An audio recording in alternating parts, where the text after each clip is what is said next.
And we're back on another episode of Beer Culture Webshow.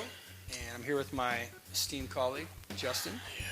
And we have a special guest with us tonight, Frisbie. And you are our local Stone rep, right? Yes, sir.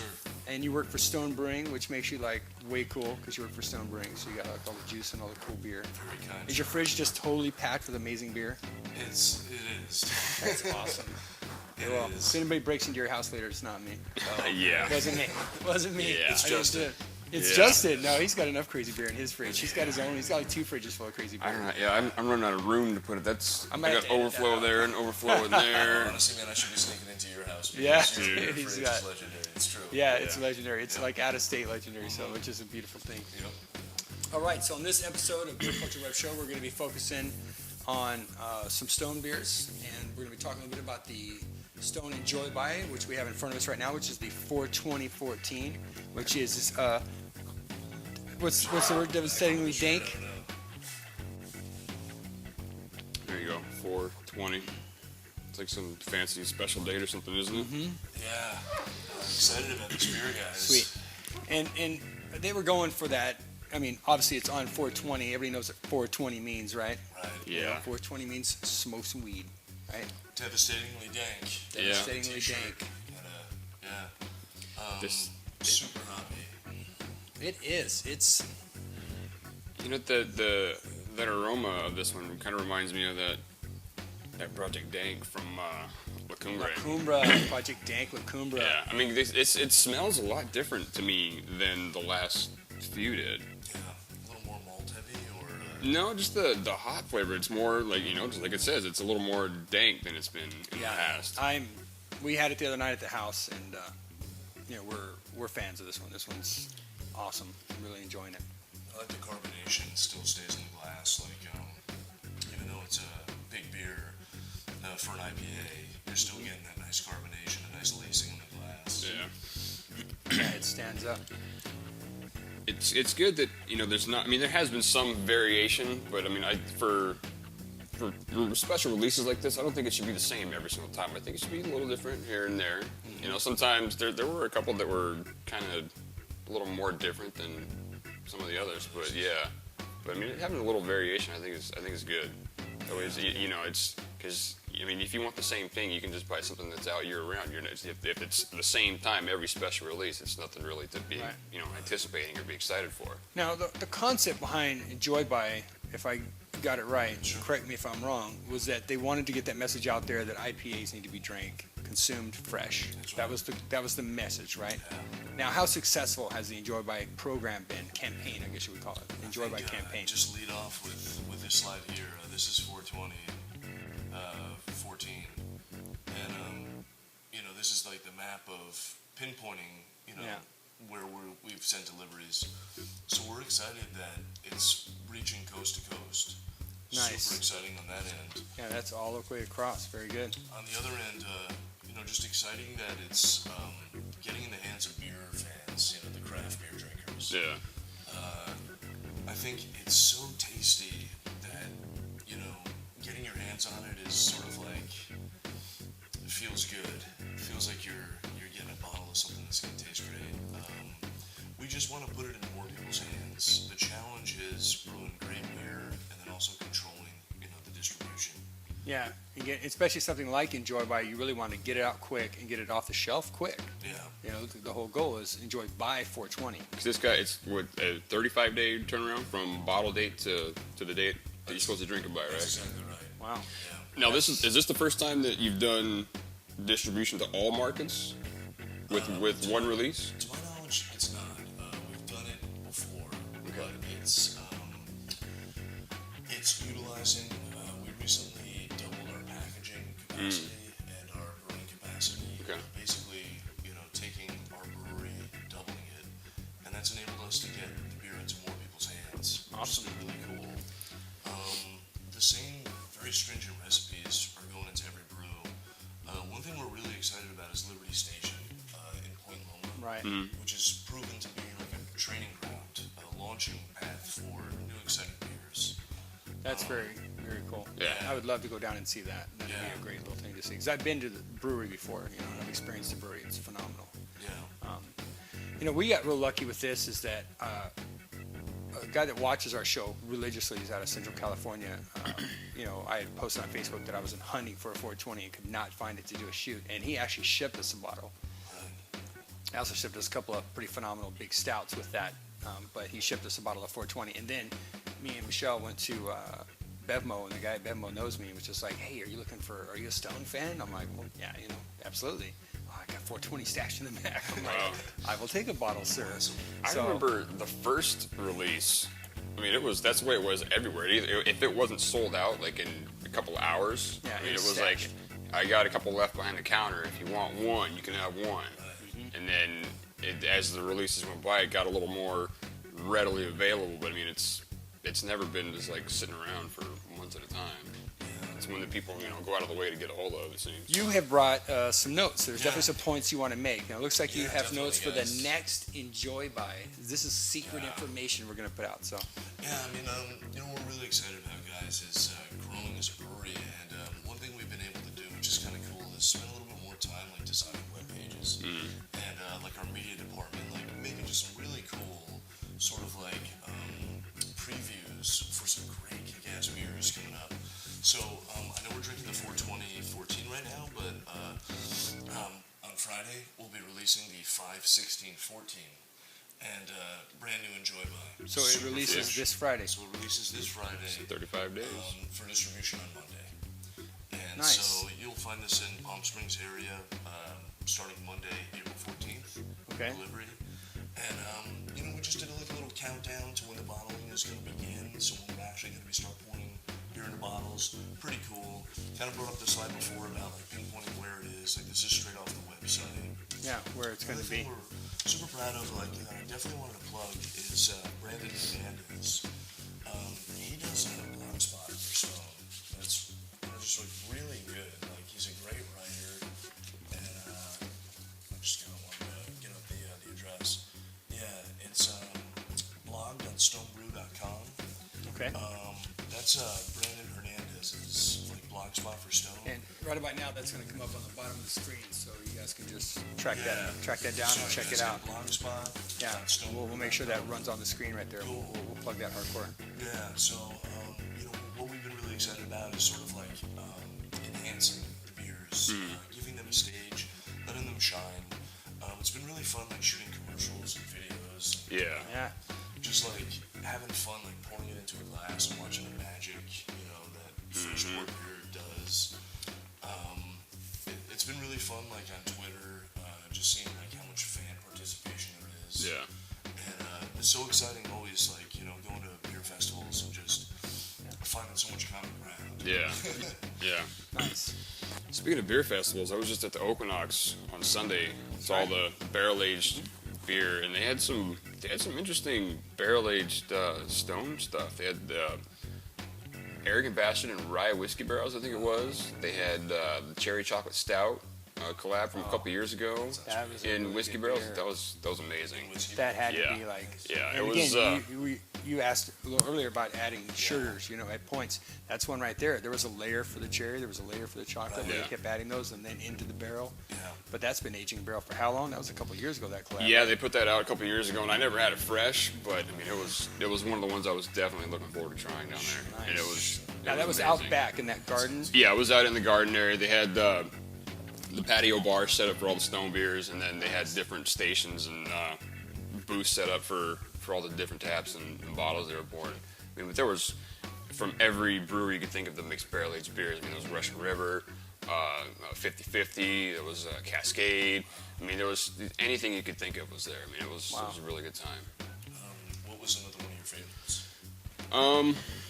God, I had so many beers that day. The Vlad the Impaler from Cascade. Oh, sure. That was an amazing sour. I'm gonna have Valley of the Heart's Delight from Almanac is another good sour.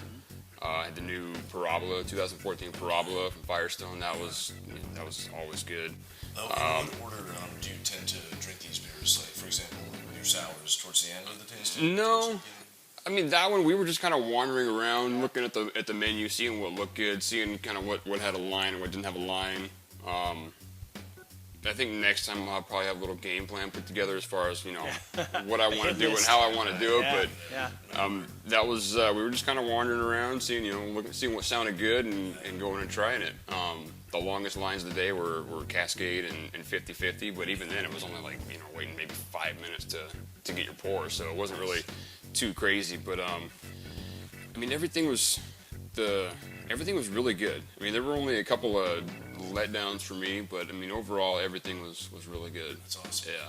Yeah, the barrel aged Speedway Stout from AleSmith, that was another one I hadn't had before, and that was fucking amazing.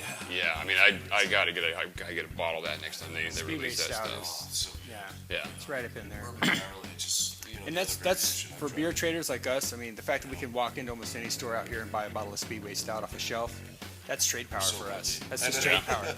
As soon as I go on Speedway Stout, I can get you that. Yeah, what's nice is send me that 6-pack of Hop Slam. Yeah. Oh yeah, we know. We know what our trade power is for sure. Yeah, it's like a box of Parabola right there. I mean, there's a lot of states that don't get. And that's one of the other Firestone ones stuff. that Brian Higgins, who sent us the 420 we're drinking, also sent us a bottle of Parabola that we have.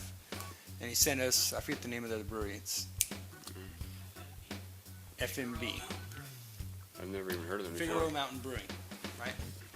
And it's supposed to be a pretty phenomenal. It's another up there, 11-12% stout, sure. whiskey barrel aged stout. Is there So, any other bust that one really out. fresh Imperial IPAs you guys are excited about? Well, yeah, for me, but none of them really come from the West I don't Coast. think, I don't think Imperial right now. I'm really excited about the Betty because I was looking for that new constant for my fridge. So the Betty IPA from Hangar 24, I love that as a new constant. I think it's a great balanced beer. It has all the right fruit notes, good bitterness. It's not overwhelming in any one end. It's in that 6.2 or 6.4 range, I think. So it's a good, refreshing, drinkable beer to me. It's like it's a great beer. I really love the new Stone Go To IPA. I think it's a great session beer. I think we're going to drink that tonight. I don't know if you've had it yet, right? I haven't had it Okay, yet. so No, we're gonna try it I've heard And, good things, you know, but I haven't had a chance to try it yet. Yeah. As we go into summer, I always love to have those, 4 and 5% beers that I can drink when it's freaking blazing outside, but they still have some good bitterness, some good hop to We've them. been feeling a little bit of, I don't know, like the heat. that Oh, people pre-summer. haven't liked us. Just to say that what we're really excited about is that the amount of flavor in this beer. And, Absolutely. I hope you guys enjoy it because I think when you pour it, the color alone just glows. I remember one of the first times I was pouring, I was on the computer, and my wife was walking up to me, and I was pouring the beer, and she's a couple feet away, so she was just like, what is that aroma? That beer is like, whoa. It's like the bouquet that comes out of it. It's just like, it's like a foot around the glass, just kind of like so much aroma on that beer. You could really tell they did all that hop back in the, on the other side of the boil. Yeah, hop bursting. I'm trying to study up on this a little bit, get a little versed on it. I've never even heard of that before. It's a technique employed in the brewing of this beer, hop bursting.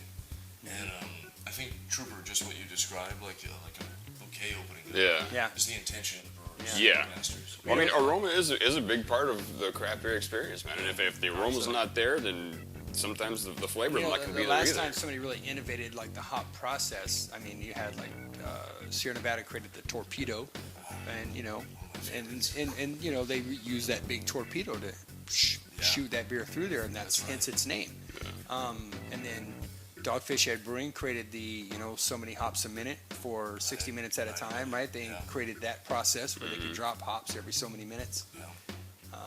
So here you are with hop bursting now. And, Hop bursting, and that's the technique. there's always going to be another step. Craft beer is just innovative, and it's growing, and it's changing. It's changing the game. If I could just maybe read what's on right here about it. Sure. Since day one, we've been abundantly forthright and fully transparent about our lust for hops. It's led us to craft many an IPA, many of them imperial, some intense for their time, and all timeless in their intensity. For Stone Go To IPA, we're embracing our hop obsession in a new way, funneling an abundance of Lulapilian bone bitterness into a session IPA, delivering all the fruity, piney character of a much bigger IPA. To accomplish this, we employed hop bursting, a new technique wherein an irrational amount of hops is added during the final phase of the brewing process to coax out extreme flavors and aromas, while also imparting a burst of desirably pleasant bitterness. The result is an alpha acid-rich beer that fans can enjoy more of without missing out on the assertive hop character you like us crave. you, like us, crave. So sit back and go to with your new everyday Go To IPA and bask along with us in the glory of the almighty hop. That sounds interesting, man. An irrational amount of Yeah. hops. Yeah, that sounds Yeah, we're sounds excited. very interesting. Awesome. Sorry, I didn't mean to jump to it, guys. Well, no, No, we're no, gonna- let's hit all the points you want to hit for sure. Yeah. I say we move on to that one and give it a shot. Because I drank all my beer. It's been chilling. So And we're back, and we are enjoying This Go smells a To lot. IPA. This smells a lot like the 420. Again, I like the brightness of it. It's super clean, very crisp, and it's very dry. yeah, Very, very dry beer. And I like that. Like you're talking about palate cleansing, almost palate yeah, scrubbing. scrubbing sensation. Just not a lot of residual, No, not at but all. a lot of front flavor. Just good flavor. If I'm out there at the Coachella Fest right now, sweating my balls off, Right. I would totally drink that beer out there. Yeah. In the blazing sun. What's the alcohol in this? 4.5%. 4.5. Shit. I think, what's sort of nice for those IPA fans is, like when it gets warm in your hand because it has so much alcohol in it that you don't drink it fast. Yeah. It sort of gets warm in your hand and you Yeah. toss it. With this beer, I almost feel like this is a thirst quencher, almost a beer that you get sober with. Yeah. It's not that big a Sort beer. of drain a couple pints of these. The brightness kind of like, to me, illuminates the vitality. Like, when I drink this, I don't know, I just feel like it quenches a thirst. It's Yeah. very, very light. I think it's got a lot more aroma than flavor, though. I mean, not that that's bad, but I mean, it's just if something that low, you're already fighting to get flavor to begin with. But in the session beer craze that's going on now, where there's a lot of session IPAs being created, that's for sure the best one I've had so far. Yeah, it's definitely. super. It's like well balanced, nice bitterness, nice bright, super clean, good aroma, good flavor, but not a lot of residual. Just very drinkable beer. The hops are classified, guys. I mean, like, I wanted to kind of come with, like, some cool facts about the beer. Secret stuff. Yeah. The main thing we were talking about before was, in the past, as well as I do, that, like, some of our cookbooks, all the recipes are laid out. See, why do they? I noticed on Stone website the hops for Arrogant Bastard are listed as classified. What's the point? I don't get that. I don't know.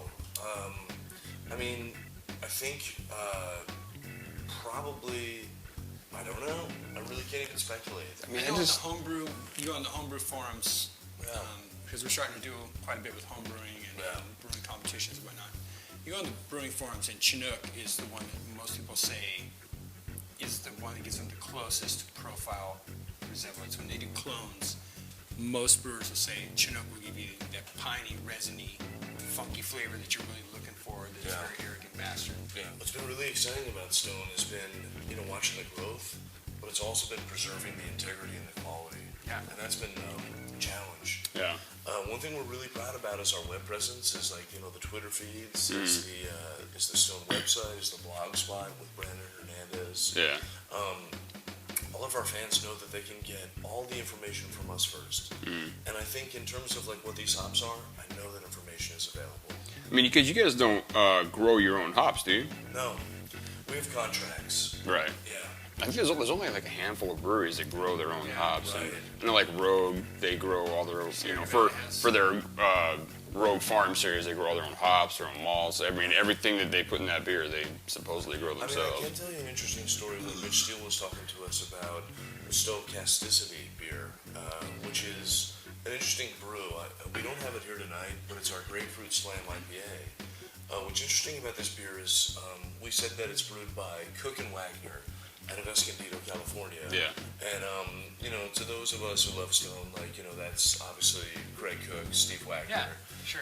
And so, for the hardcore fans, they got it. They love the beer. One of the hops that Mitch Steele was recommending, that was, talking about in that beer that he was excited about was the El Dorado hop, which, as he described it, has like an orange.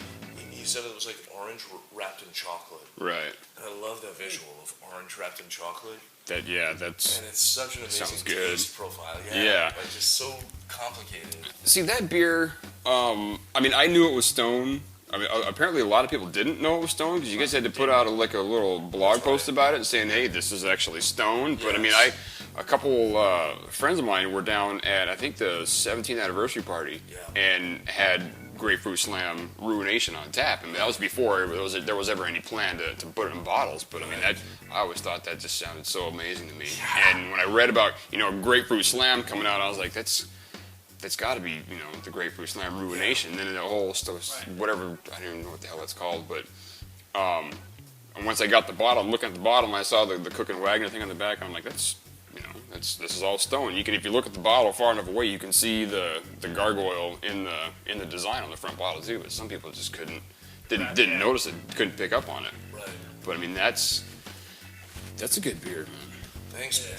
That's a really good beer. I agree. Undrafted Now is incredible. that's going to be a series, right? Yes. Yeah. Feels odd. Stochasticity is cool because, I kind of looked into it when I heard about the beer, and it was like the theory of randomness, which was kind of through, I was like, what is that? What does that mean?